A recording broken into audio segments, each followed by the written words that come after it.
E aí, pessoal? Se o concurso da Assembleia Legislativa de Rondônia está no seu radar, agora é hora de foco total. A gente vai mergulhar a fundo num dos temas mais decisivos mesmo da prova de Direito Processual Penal, as prisões cautelares. E olha, quando eu digo decisivo, não é nenhum exagero. A banca FGV tem uma verdadeira obsessão pelos detalhes, pelas exceções e, principalmente, pelas mudanças recentes na lei sobre esse assunto. Deixar isso de lado é, com certeza, perder pontos preciosos. Hoje, a gente vai desmontar esse tema, peça por peça. Bom, e antes de começar, é super importante dar o devido crédito. Toda a nossa análise de hoje é uma imersão direta no material do professor Dr. Marcelo Lessa, que é uma referência gigante na preparação para esse concurso.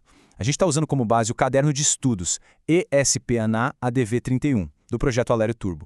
E o ponto-chave aqui é que esse não é um material qualquer, genérico. Ele foi construído pensando cirurgicamente na forma como a FGV cobra, nos distratores que ela mais gosta de usar. O que a gente vai fazer aqui é traduzir toda essa inteligência estratégica do professor para vocês. Então, o nosso plano de batalha para hoje é o seguinte. A gente começa com uma visão geral, o mapa do terreno, só para todo mundo entender onde está pisando. Depois, vamos dissecar cada tipo de prisão cautelar. E aí vem a parte mais quente, a simulação de combate. Vamos analisar as armadilhas clássicas que a FGV adora colocar na prova. Para fechar, uma revisão de ouro, com aqueles pontos que o professor Lessa destaca como essenciais, e a estratégia final para garantir a aprovação. Beleza, vamos começar pelo mapa da mina. O ponto de partida de todo o raciocínio, e isso é algo que o professor Lessa bate muito na tecla, é o artigo 5º da Constituição. A liberdade é a regra. A prisão antes de uma sentença final e definitiva é a exceção da exceção. E por que isso é tão importante? Porque a FGV vai criar questões partindo do pressuposto que prender é algo comum. Se a sua cabeça não estiver calibrada nessa ideia de excepcionalidade, você já cai na primeira armadilha. A banca quer saber se você domina as regras super estritas que permitem afastar, só temporariamente, esse direito fundamental à liberdade. Mas afinal, o que é essa tal de prisão cautelar? É exatamente isso aqui. É uma ferramenta do processo, nunca uma antecipação da pena. Os objetivos dela são muito claros: garantir que a investigação aconteça sem ninguém atrapalhando, que o processo chegue até o fim ou que a ordem pública seja preservada. O professor Lessa sempre chama a atenção para a palavra cautelar, vem de cautela, de precaução. Ninguém é preso para ser punido antes da hora. A prisão é para acautelar o processo. Se a questão da prova der a entender qualquer finalidade de punição para uma prisão preventiva, por exemplo, pode marcar que a alternativa está errada. A finalidade é sempre instrumental. Ótimo. Agora que a gente entendeu o conceito geral, vamos abrir a caixa de ferramentas. Nós temos 4 modalidades principais para analisar: a prisão em flagrante, a preventiva, a temporária e a domiciliar, que na verdade funciona como uma substituta da preventiva. E é crucial entender que elas não são de jeito nenhum intercambiáveis. A FGV adora criar cenários onde uma prisão parece cabível, mas por um mísero detalhe, só a outra é a correta. Pense nelas como chaves diferentes para fechaduras diferentes. Se usar a chave errada, a prisão se torna ilegal. Começando pela prisão em flagrante. A natureza dela é bem diferente das outras. Ela não é decretada por um juiz, ela simplesmente acontece no mundo real. É uma medida pré-cautelar, de natureza administrativa, que serve para interromper o crime e levar o fato na hora para o conhecimento de um juiz. E a duração dela é um ponto que a FGV pode explorar. Ela é super curta, dura só até a audiência de custódia. Nessa audiência, o juiz vai analisar se o flagrante foi legal e decidir o que fazer. Ou ele converte em preventiva, ou concede liberdade provisória, ou relaxa a prisão. O flagrante em si morre ali. E dentro do flagrante a gente tem essas subespécies.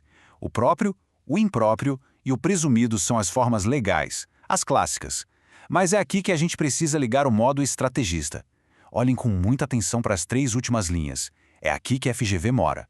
O flagrante preparado, que também chamam de crime de ensaio, é aquele em que a polícia induz a pessoa a cometer o crime só para poder prendê-la. A súmula 145 do STF é claríssima. Isso é crime impossível. E a prisão é ilegal. O forjado é ainda pior. É quando a polícia planta a prova. Além de ilegal, é crime. Mas a grande pegadinha é saber diferenciar o preparado do esperado. No esperado, a polícia fica sabendo que um crime vai acontecer e fica de prontidão, só esperando. Ela não induz, ela só aguarda. Esse é totalmente legal. A FGV vai descrever uma cena e perguntar se a ação da polícia foi lícita. Fique de olho nisso. Agora vamos para a mais grave e impactante das prisões cautelares, a preventiva. Ela não tem um prazo definido e pode ser decretada tanto na fase da investigação quanto durante o processo. E os requisitos são cumulativos, viu?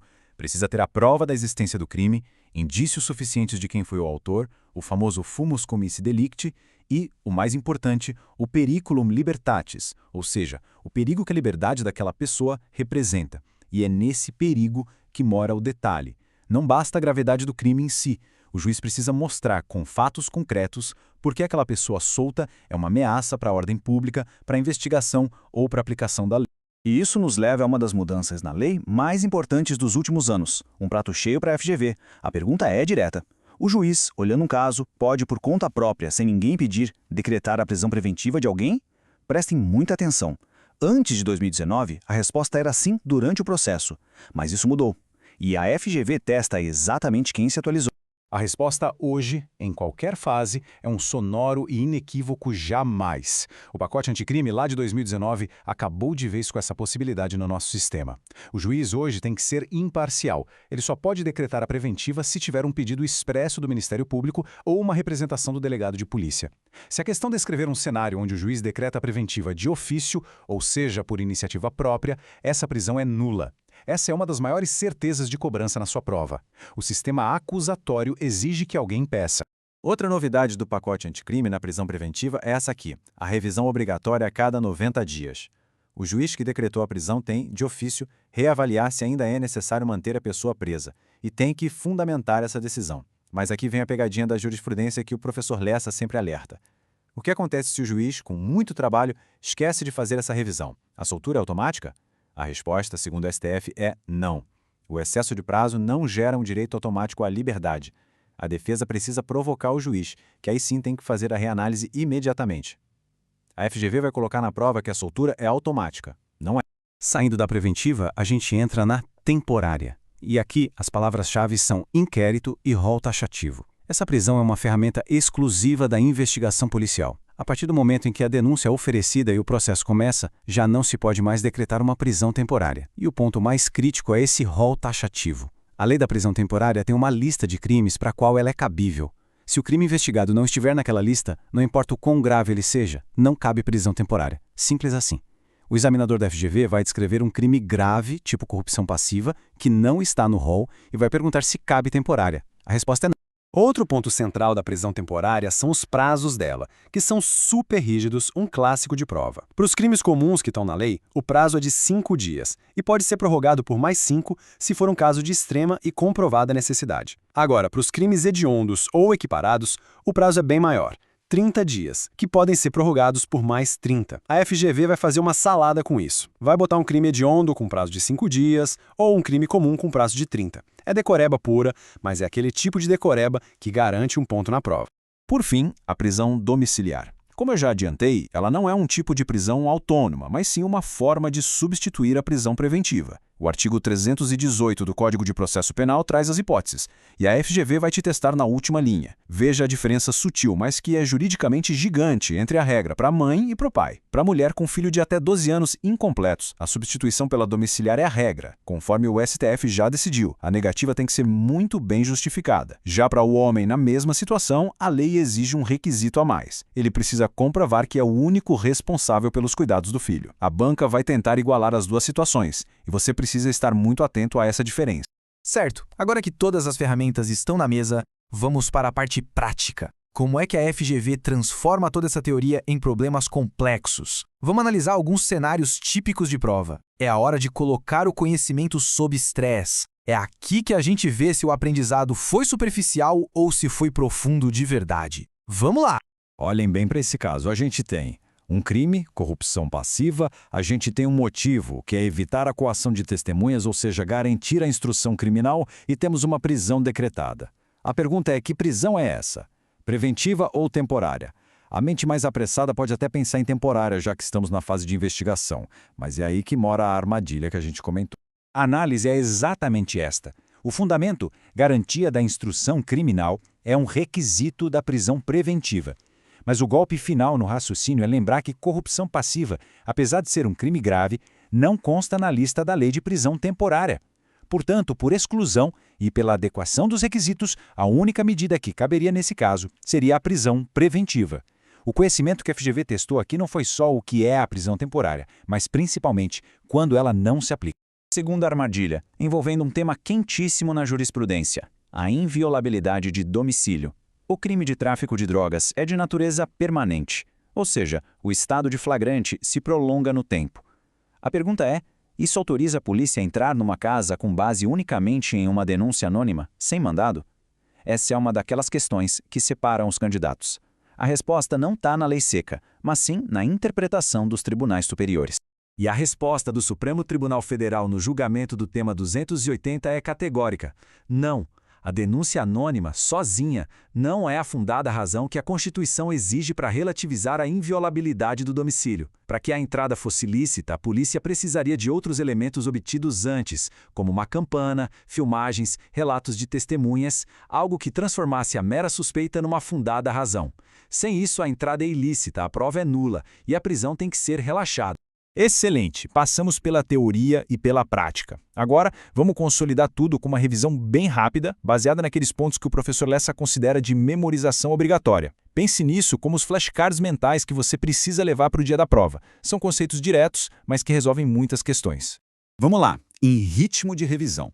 Primeiro, delegado de polícia pode arbitrar fiança? Sim, mas só para crimes cuja pena máxima não passe de 4 anos. Acima disso, só o juiz. Segundo, a terminologia é tudo. Prisão que já nasce legal é relaxada. Prisão que era legal, mas os motivos para ela sumiram é revogada. A FGV vai trocar esses dois verbos para te confundir. Terceiro, a gravidade abstrata do crime, só dizer que homicídio é muito grave, não serve sozinha para fundamentar a prisão preventiva. É preciso demonstrar o perigo concreto que o agente representa. E por último, se o réu está em liberdade provisória com fiança e descumpre as medidas que foram impostas, isso se torna um fundamento novo para que o juiz possa decretar a sua prisão preventiva. Chegamos na nossa etapa final, a estratégia de aprovação. O professor Lessa consegue condensar todo esse universo em 3 regras de ouro, 3 pilares que, se você entender bem, funcionam como um escudo contra as armadilhas da FGV. É o resumo do resumo. Se você tiver que esquecer tudo e lembrar só de 3 coisas na hora da prova sobre esse tema, que sejam estas aqui. A primeira regra de ouro, o juiz não age de ofício para prender. O sistema acusatório exige que a acusação ou a autoridade policial peça, ponto final. Segunda regra, a casa é asilo inviolável. Para a polícia entrar sem mandado não basta uma simples suspeita, é preciso ter uma fundada razão, algo concreto que justifique a medida. E a denúncia anônima sozinha não é suficiente. E a terceira regra de ouro, o direito à prisão domiciliar para mães de crianças de até 12 anos é a regra. Manter essa mulher presa em regime fechado é a exceção e precisa ser justificado com elementos muito, mas muito concretos.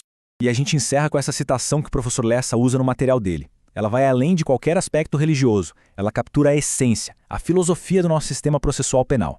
A liberdade é o valor primordial. A prisão é sempre a última e mais drástica das medidas. Levar essa mentalidade para a prova não é só uma dica, é uma estratégia. Ao ler uma questão da FGV, parta sempre do princípio da liberdade. A prisão terá que ser muito bem justificada dentro daquelas regras estritas que a gente analisou hoje. Com esse foco, as suas chances de sucesso são imensas.